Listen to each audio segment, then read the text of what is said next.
વિક્રમસિંહ નોંગુભા જાડેજા પુણાવા.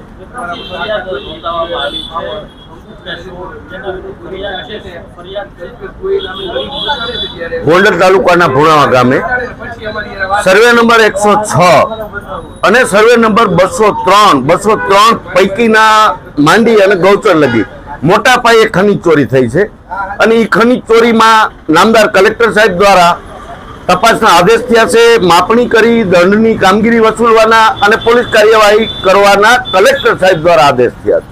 એના ભાગરૂપે માપણી એટલે જેને કહેવાય કે એક સેમ્પલ થોડુંક અમથું માપ્યું છે, હજી વિસ્તૃત પ્રમાણમાં માપણી બાકી ભુણાવાની.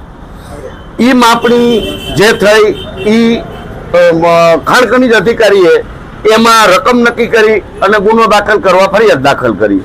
એ ફરિયાદના આધારે એફઆઈઆર થઈ. ફરિયાદ દાખલ કરી 10 તારીખે.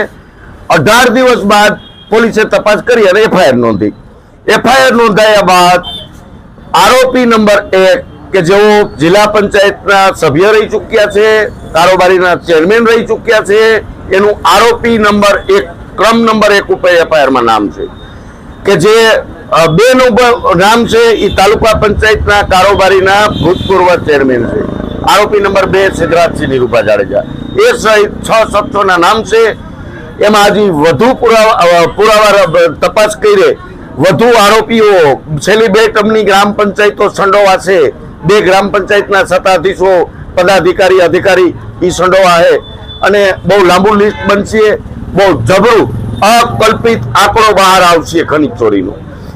વધારામાં અત્યારે એક આશ્ચર્યની વાત એ છે કે સહદેવસિંહ જાડેજા કે જેઓ કારોબારીના ચેરમેન રહી ગયા છે, એ સહદેવસિંહે એના શાસનમાં પોતે જિલ્લા પંચાયતના ચાલુ સભ્ય હતા ત્યારે એક કોલસાના કારોબારીમાં એના હાથ કાળા થયા અને એક એફઆઈઆરમાં નામ ખુલ્યું.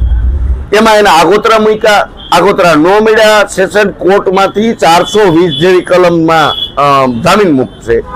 એવો આરોપી હાલમાં પરમ દિવસ ગોંડલની માર્કેટ યાર્ડ ખાતે એક સેજ પ્રક્રિયામાં એમના પત્ની માટે એક સેજ પ્રક્રિયામાં હાજર રહી અને સેવાળાની સીટમાં એને ટિકિટ માંગી.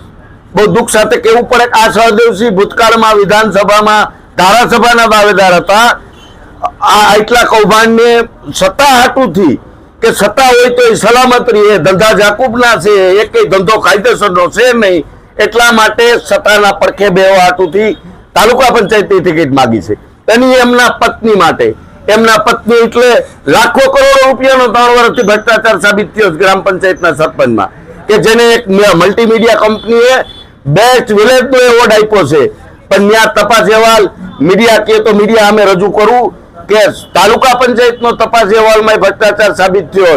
11 દિવસ ઉપવાસ આંદોલન કર્યા પછી સીટની રચના થઈ છે. એનો તપાસ અહેવાલ તો જો અને હજી ત્યાં ટિકિટ જોઈશ અને હજી ત્યાં ટિકિટ હાટું જાય. દુઃખની વાત એ છે. અને છતાંય ભાજપને આવા સેબડાની સીટ ઉપર જો આવા ઉમેદવારની જરૂર હશે તો એની સામે મારા અહીં મહિલા અનામત છે તો એની સામે મારા પરિવારના કોઈ પણ મહિલા એક અપક્ષ ઉમેદવારી કરશે. એફઆઈઆર સિવાય કોઈ મારું નિવેદન એ નોંધવામાં આવ્યું નથી, પણ મેં મારા સોગંદનામાથી મારી નિવેદનની સંપૂર્ણ વિગત વિશેષ નિવેદન મેં રજૂ રાખ્યું છે. અને મને રાજકોટના જાંબાજ અધિકારી આઈપીએસ ગુર્જર સાહેબ, એસપી સાહેબ ખૂબ સારા અધિકારી છે, પ્રામાણિક છે. એ જ રીતે જેના નામથી ગુનેગારો ગામ મૂકી દે એવા રાય સાહેબ ઉપર મને વિશ્વાસ છે કે 2 અધિકારીઓ મારી ફરિયાદને ન્યાય અપાવશે. 4 વર્ષની ફરિયાદ છે, 4 વર્ષની. પણ સત્તાની બગલમાં બેઠા હતા. જેવી મુદત પૂરી થઈ ભેગી એફઆઈઆર થઈ. એની ટર્મ પૂરી થઈ એટલે તરત જ એફઆઈઆર થઈ છે. અને તરફડિયા માટલાની જેમ સત્તા વગરનો તરફડિયા ખાઈને બીજો પાછો સત્તા બેવાનો મારા ધ્યાનમાં નથી.